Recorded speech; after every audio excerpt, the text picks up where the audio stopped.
Hi, it's me, Ann Farabee. Lay down with me. This is a difficult column to write, not easy, but applicable to our lives for sure.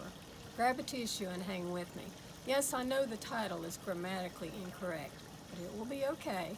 Several years ago, my brother went through 2 weeks of suffering as he was in the valley of the shadow of death and then went on to be with the Lord. The prognosis was given within hours of taking him to the emergency room as the doctor returned to us and said, "It's not good news, Mr. Miles." My younger brother looked right to me and needed for me to step into action. I did the best I could. I worked nonstop making sure everything, and I mean everything, was taken care of. I was going to be there for him during this difficult time. He would not, and I mean would not, feel alone as he faced his final weeks on earth. The days began to pass. His words became fewer. Sometimes there were none. His eyes would follow me around the room as I helped him in every way that came to mind, like conferring with doctors and hospital staff or holding his cup and straw for him as he seemed so grateful to be able to have just a sip of water. I made sure his physical environment was just right. Blinds adjusted, the tray area neat, lights on or off, and door open or shut. Anything that I thought would help. On one of his final days, as I straightened the sheets and fluffed the pillow on his bed, I heard him whisper, almost inaudible at first and very labored, but I leaned in close and figured out, one word at a time, lay down with me. Tears filled my eyes. I quickly released the side rail on the bed that had separated us and climbed in beside him.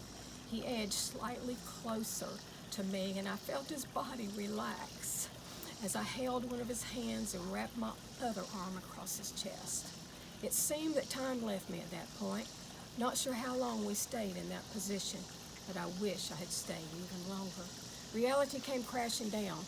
I had been doing important things for him, very important things, but lay down with me took precedence over every single fiber of my existence.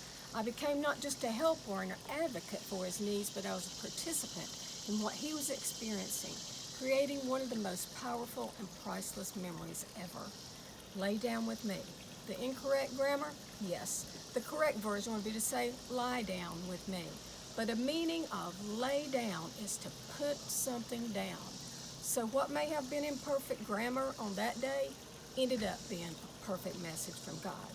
We sometimes need to lay down some things, put some things down, even though they may be important and need to be done, because most of the time they are not more important than the with me's in our lives. Why share this story now? A few days ago, my grandsons were once again ready to play Monopoly. Their conversation, the 10-year-old, maybe Mama Gigi could play. The 13-year-old, nah, she always has other things to do. My thoughts as I heard them from the kitchen, is that how they think of me? I always have other things to do. Really? Don't they realize how busy I am? These things must be done.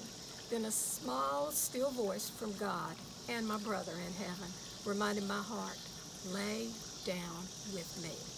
My with me's were calling, so I decided to lay down the dish I was drying and let the Monopoly game begin. Yes, those games can last a long time, but someday I may wish it had lasted a little longer. How about you? It may not be a child that needs you. It may not be a sick friend or family member that needs you. It may be totally different circumstances than mine. And it may be Jesus who just wants us to lay down the things that we're convinced must be done first and instead spend time with Him.